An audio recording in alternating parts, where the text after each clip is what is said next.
جب کبھی تم کسی مشکل میں گھرو، کوئی پریشانی لاحق ہو، کوئی راستہ نظر نہ آ رہا ہو، تو اس طرح مانگو جیسے اصحاب کہف، ربنا آتنا من لدنک رحمۃ وہیئ لنا من امرنا رشدا، یہ مانگو تو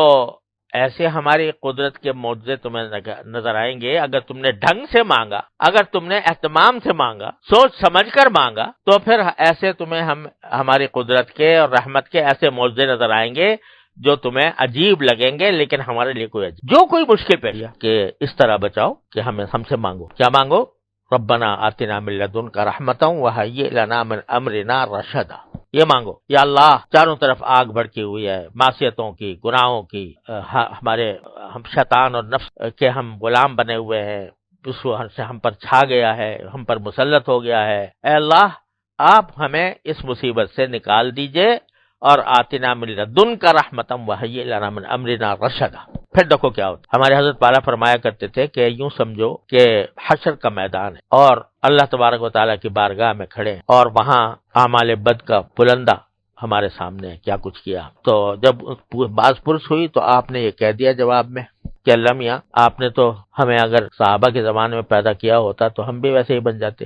لیکن ہمیں تو آپ نے ایسے زمانے میں پیدا کیا کہ چاروں طرف آگ بھڑکی ہوئی تھی اور چاروں طرف معصیتوں کا سیلاب تھا، گناہوں کا سیلاب تھا، حرام کا سیلاب، جہاں جاؤ رشوت کا بازار گرم تھا، کاروبار کرو قدم قدم پر رشوتوں کے مطالبے تھے، اور باہر نکلیں تو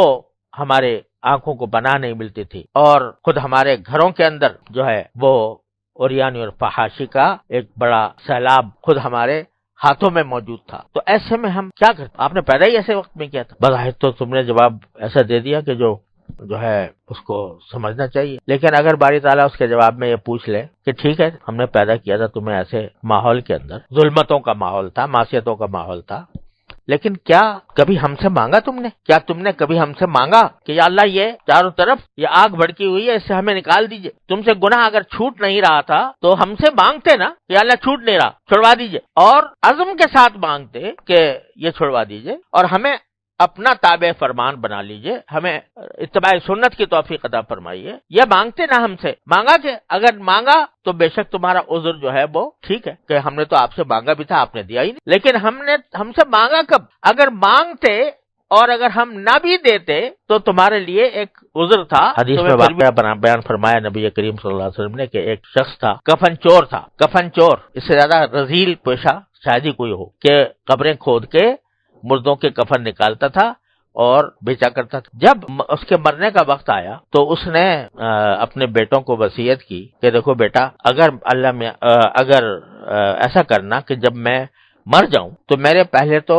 لاش کو آگ لگا کے جو اس کی راکھ بچے، راکھ ہو، اس راکھ کو ذرا محفوظ رکھنا یہاں تک کہ کوئی ایسا وقت آئے جس میں آندھی چل رہی ہو، بہت تیز ہوا چل رہی ہو، اس وقت لے جا کے میری اس راکھ کو سمندر کے پاس اڑا دینا کہ اس کے ذرے سارے دریا میں، سمندر میں بکھر جائے۔ کیوں بکھر جائے؟ کیونکہ اگر اللہ میں نے مجھے کہیں پکڑ لیا تو میرا کچھ ٹھکانہ نہیں ہوگا، اگر اللہ میاں کا بس چل گیا مجھ پر تو میرا کچھ ٹھکانہ نہیں ہوگا، لہذا ذرے کہیں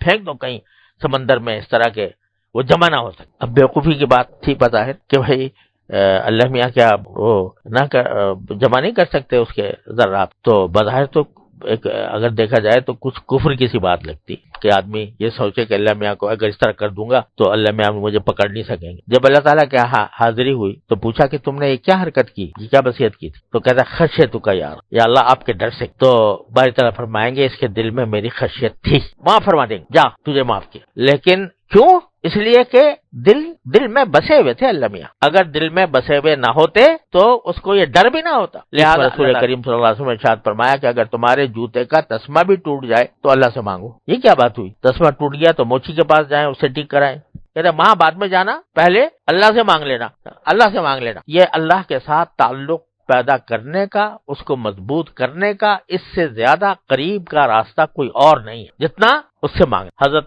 ثانوی رحمۃ اللہ علیہ فرماتے ہیں کہ کم از کم ایسے تو ہو جاؤ کہ جیسے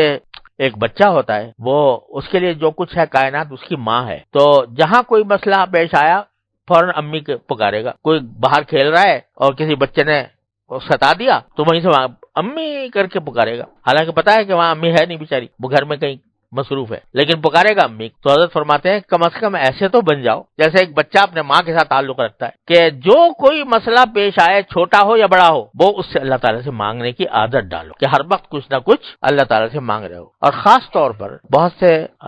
کام ایسے ہوتے ہیں گناہ کے کہ اچھا خاصا نمازی آدمی ہے، روزے دار ہے، متشرع ہے اور نماز باجماعت کا پابند ہے، سبھی کچھ ہے، لیکن کسی ایک خفیہ گناہ میں اس طرح مبتلا ہے کہ اس سے راہی نہیں ہو رہی، جانتا ہے کہ گناہ کر رہا ہوں اور پھر بھی وہ گناہ میں مبتلا ہے، چھوٹتا نہیں، کیا کرے؟ کم سے کم اتنا تو کرے کہ یہ مانگے ربنا آتنا من لدنک رحمتا وہیئ لنا من امرنا رشدا، یا اللہ مجھ سے چھڑوا دی، اللہ میں ہمارے حضرت فرمایا کرتے ہیں اللہ میاں سے اس طرح باتیں کیا کرو کہ اللہ یا تو چھڑوا دیجئے ورنہ میری پکڑ نہ کیجیے، میں نے آپ کے حوالے کر دیا اپنے آپ، یا چھڑوا دیجئے یا میری پکڑ نہ کی۔ تو یہ جب بندہ اتنا ربط پیدا کر لیتا ہے تو جب باری تعالیٰ یہ دیکھتے ہیں کہ یہ بندہ بیچارہ تھا تو یعنی اپنی حد تک کوشش کر رہا تھا لیکن نفس اس کے اوپر غالب آ گیا تھا، شیطان اس پر غالب آ گیا تھا، اس نے جو ہے اس کو مجبور کر رکھا تھا، لیکن ساتھ ہی ہمارے سے لگاؤ ضرور تھا، ہم سے تعلق تھا۔